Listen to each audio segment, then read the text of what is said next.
Oui. Vous vous acheminez vers une rencontre d'experts, d'hommes d'affaires du Sénégal et de la diaspora pour demander un peu leur contribution dans le programme d'urgence de développement communautaire. Pouvez-vous revenir un peu sur les objectifs poursuivis pour ce programme-là et qu'est-ce qui justifie effectivement ce programme-là? Je vous remercie de me donner l'opportunité, effectivement, en tant que coordinateur de la rencontre des experts et hommes d'affaires de la diaspora et nationaux, de me prononcer sur la question. Et je pense qu'il faut revenir au discours du président de la République en 2012 lors de son investiture.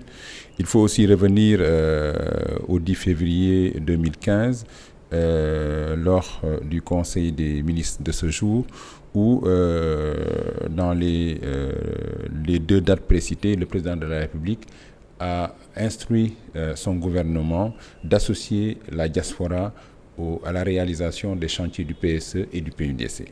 Donc c'est suite à cela que, sur l'initiative du ministre secrétaire d'État en charge du suivi du PUDC, Souleymane Jules Diop, et suite aux orientations du Premier ministre, son Excellence M. Mohamed Boun Abdallah Dionne, que cette rencontre a été initiée.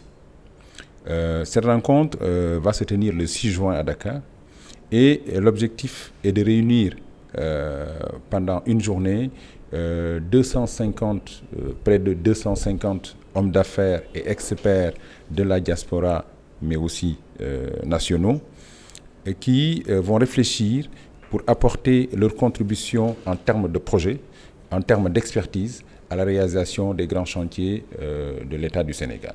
Donc nous inaugurons ainsi une autre façon de faire du business avec l'État, c'est-à-dire il s'agira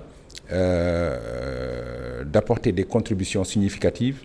Des Sénégalais viendront avec des investisseurs étrangers, d'autres avec leurs propres projets, et Dieu sait qu'à ce jour, nous sommes en train de finaliser la liste des derniers participants et nous allons refuser du monde. Le thème central est articulé autour de mobiliser les décideurs économiques et les experts du Sénégal et de sa diaspora pour la réalisation du programme d'urgence de développement communautaire. Tout à fait. Pourquoi justement ce clin d'œil que vous faites à la diaspora?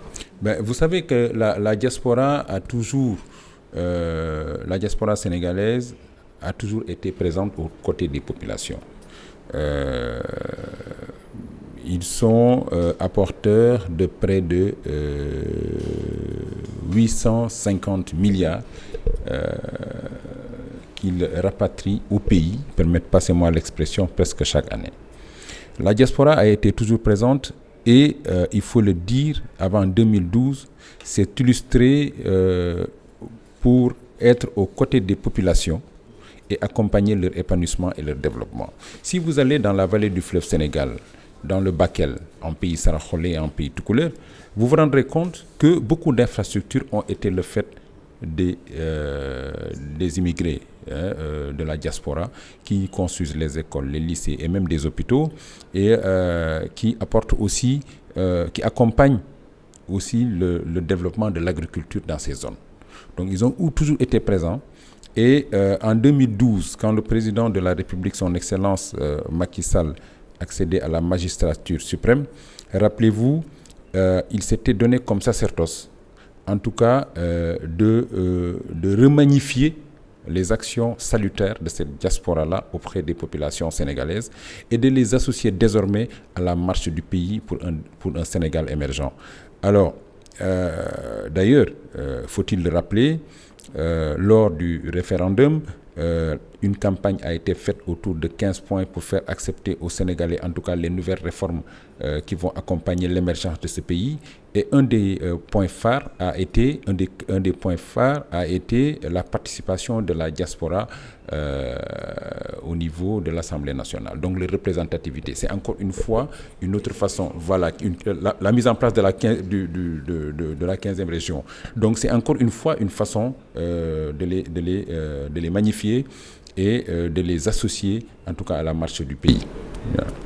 Donc, au-delà justement de la tenue de cette journée de réflexion et de partage, quels sont les résultats qu'on peut espérer attendre justement de cette rencontre-là et mieux du programme par rapport à la contribution de la diaspora? Alors, permettez-moi de revenir sur certains points essentiels qui, à mon niveau, me semblent déterminants dans l'organisation, en tout cas, de cette rencontre. Vous savez que notre pays est à la croisée des chemins depuis 2012.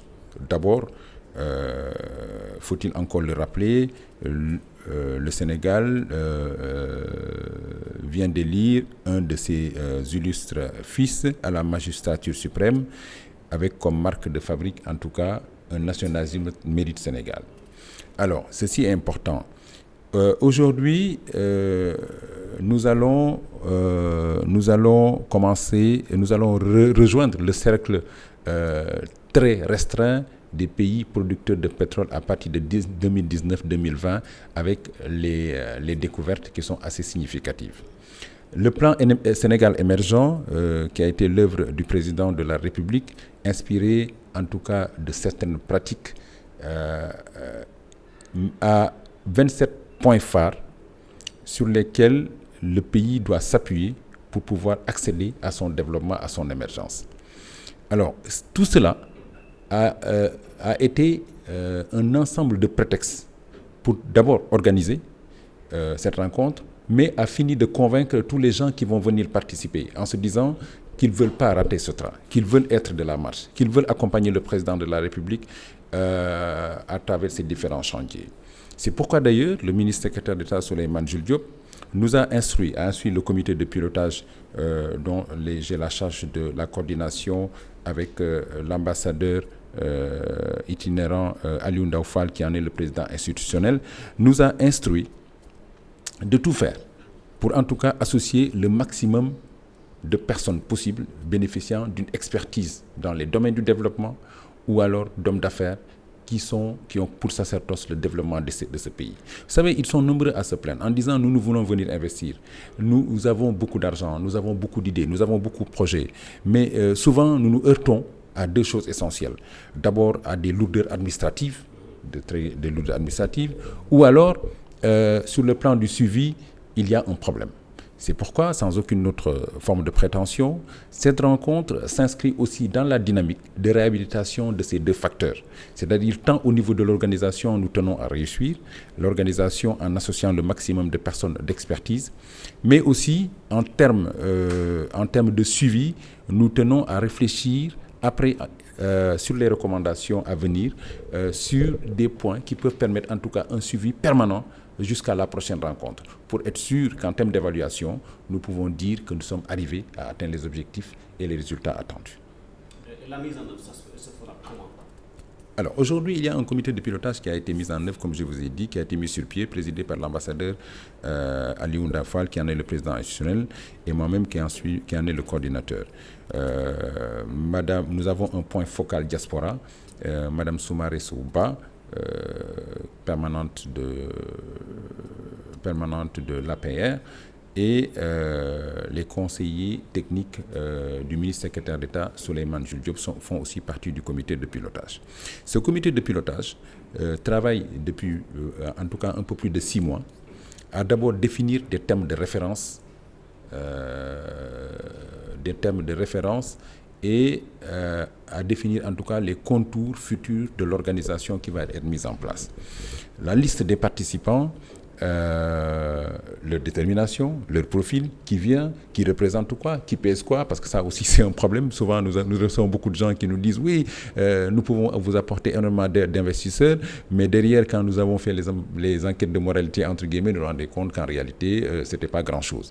Donc il a fallu être très très regardant sur les profils des gens qui vont être là, et il a fallu aussi se limiter à un nombre de 250 maximum, parce que nous ne pouvons pas, vous imaginer, prendre des milliers de personnes à ces rencontres-là si nous voulons nous assurer vraiment de résultats assez probants.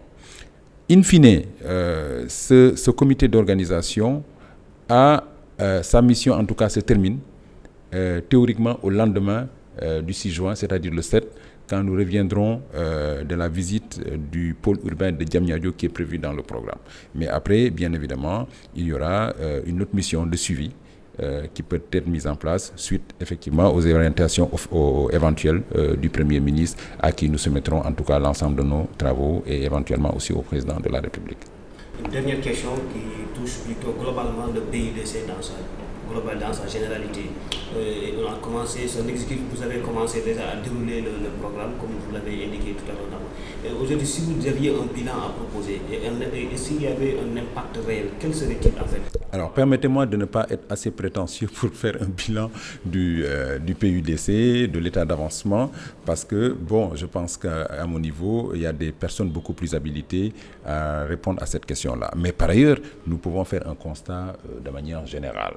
D'abord, la première chose qu'il faut dire, c'est que si nous regardons en tout cas l'état d'avancement des choses par rapport aux 4 composantes du PUDC qui ont été définies, je pense que le budget de 115 milliards a été entamé à plus de 75% ou 80%. Quelqu'un me disait hier, en discutant justement du programme du PUDC, ce qui signifie que l'état d'avancement est extrêmement avancé. Vous avez vu vous-même, à travers les médias, tout ce qui est réalisation de forages, tout ce qui est réalisation de pistes, tout ce qui est électrification rurale qui est très avancé, tout ça sont des composantes du PUDC. Et le programme doit continuer. Et justement, la rencontre, les contributions que nous devons apporter par rapport à cette rencontre doivent aussi se retrouver autour de l'accélération du PUDC. Comme disait le ministre Souleymane Jules Diop, qui dit souvent que le PUDC, c'est le PSE Johnny Johnny. Voilà, donc je pense que le terme est assez éloquent, assez significatif, en tout cas, de ce qui est du travail qui est en train d'être fait. Un budget de 522 milliards du PUDC, ce n'est pas une mince affaire, il faut se l'avouer, et trouver des budgets additionnels pour en tout cas continuer le programme. Je pense que ça aussi, ce sont des données non négligeables qui, en tout cas, je l'espère, nos autorités, et en premier son Excellence, le président de la République, M. Macky Sall, ainsi que le gouvernement dirigé par le Premier ministre, M.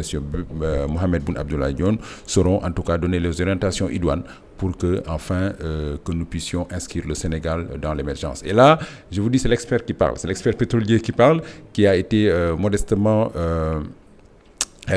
associé à ce chantier pour pouvoir en tout cas continuer à magnifier aussi les nouvelles découvertes qui sont un tournant décisif dans la marche de notre pays vers l'émergence. C'est moi qui vous remercie.